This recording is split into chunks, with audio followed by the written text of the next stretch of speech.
খাসির মাংস খেতে পারো না? খাসি রান্না করলেই তোমার গন্ধ গন্ধ লাগে? আরে আরে দাঁড়াও, এই ভিডিওটা তো তোমার জন্যই। আজ পর্যন্ত আমি শুধু মানুষের কাছে শুনেছি যে খাসির মাংস থেকে নাকি গন্ধ আসে, কিন্তু আমি এখন পর্যন্ত পাইনি। আমার বড় ফুপিদের বাসায় আকিকা দেওয়া হয়েছিল ছোট ছোট বাচ্চাদের নামে। আপনারা তো জানেনই যে ছাগল আকিকা দেওয়ার নিয়মও কোরবানির মতোই অনেকটা।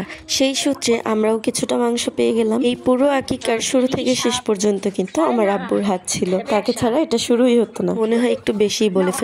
যাই হোক, জবাই দেওয়া এবং মাংস প্রসেস করা এগুলো আমার আব্বু করেছে এবং মাংস কাটাকুটি কিন্তু আমার আম্মু করছে। যাই হোক, সেদিন আমি তাদের সাথে যাই নাই, তাই ওখানে আর কি হলো সেটা তো বলতে পারবো না। তবে আমার বাসায় চলে আসি এবার। আমার বাসায় আজকে খাসির মাংস রান্না হবে, আর কিভাবে রান্না করলে তোমরা একটুও গন্ধ পাবে না সেটাই আজকে তোমাদেরকে বলবো। যে কোনো মাংস রান্না করার সময় কিন্তু আমার আম্মু সব মশলা একদম বেটে দেয়। অনেকে আছে পেঁয়াজ কেটে দেয়, যেমন আমি মাছের মধ্যে কষ্ট কম করার ভয়ে পেঁয়াজটা কেটে দিই, কিন্তু খাসির মাংসের সময় কিন্তু একদমই এটা করা যাবে না, সব মশলা বেটেই দিতে হবে। তো আমার আম্মু কিন্তু পেঁয়াজ বেটে দিয়েছে, আদা এবং রসুনও বেটে দিয়েছে, আর এগুলো হচ্ছে গরম মশলা। গরম মশলাগুলো কিন্তু একদম মিহি মিহি করে বেটে দেয় আম্মু সব ধরনের মাংসের তরকারিতে, যার কারণে ওগুলো মুখে পড়ে না আর খারাপ লাগে না। এই জন্য একদম ভালোভাবে পেট পুরে খাবারটা খাওয়া যায়। মাংস রান্না করার জন্য যে যে জিনিস প্রয়োজন আমরা সব একত্র করে নিয়েছি এবং এবার রান্না করাটা শুরু করব। আমরা প্রতিদিন মাটির চুলায় রান্না করি, কিন্তু আজকে কিন্তু আমরা সিমেন্টের চুলায় রান্না করতেছি। দেখেন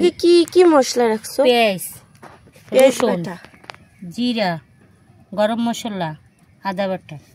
আপনারা নাকি প্রায় সময় আমার আম্মুকে বলতে থাকেন কোয়ালিটিফুল ভিডিও দেওয়ার জন্য, এই জন্য আমরা কোয়ালিটিফুল ভিডিও বানাতে একদম মাটি থেকে ছাদে উঠে গেছি। আমরা কিন্তু আজকে আমাদের ঘরের ছাদে বসে রান্নাটা করছি। আপনারা এরকম আমাদের ভুল পেলে অবশ্যই বলবেন, আরো ভালো যেন আমরা করতে পারি। আপনারা যদি ভুল ধরাই দেন তাহলে আমাদের জন্য খারাপ হবে না, এটা ভালোই হবে। এবার কিন্তু আমাদের রান্নাটা শুরু হয়ে গেছে। প্রথমে তেল দিয়ে নিয়েছে কড়াইতে, তেল গরম হওয়ার পর কিন্তু তেলের মধ্যে বেটে রাখা সব মশলা ধীরে ধীরে দিয়ে দিচ্ছে। মশলার কিন্তু একটা আলাদা ঘ্রাণ থাকে, কাঁচা কাঁচা। সেই ঘ্রাণটা যদি কোনো তরকারি থেকে আসে তাহলে আমি একদমই সেটা খেতে পারি না।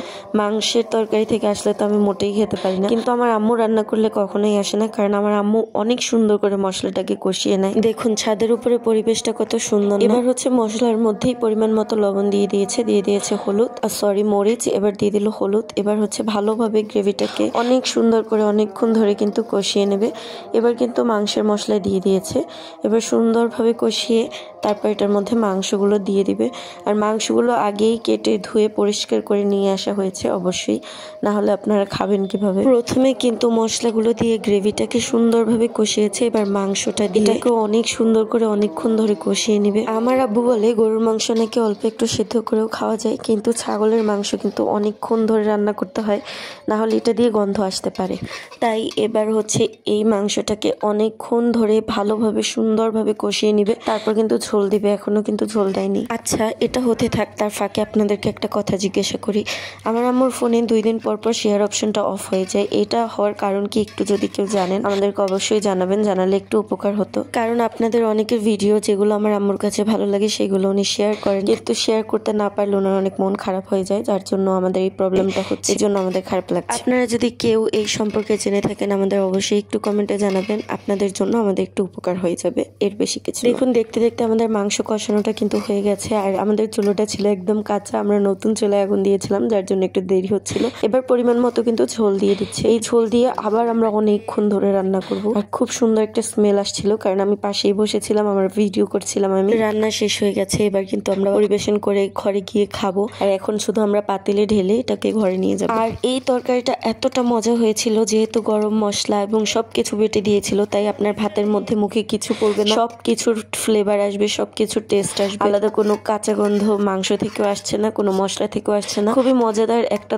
তরকারি হয়েছে, কিন্তু ভাত দিয়ে খাওয়ার মতো, এবং কি এটা পোলাও দিয়ে খেলেও অনেক ভালো লাগতো, কিন্তু আমরা ভাত দিয়েই খেয়েছি। মাঝে মাঝে মনে হয় আমার মা বাবা পৃথিবীর বেস্ট শেফ। এটা শুধু ভিডিও বানানোর ক্ষেত্রে বলছি না, ভিডিওটা ভালো লাগলে লাইক কমেন্ট শেয়ার করতে কিন্তু ভুলবে না একদমই। ভালো থেকো সবাই।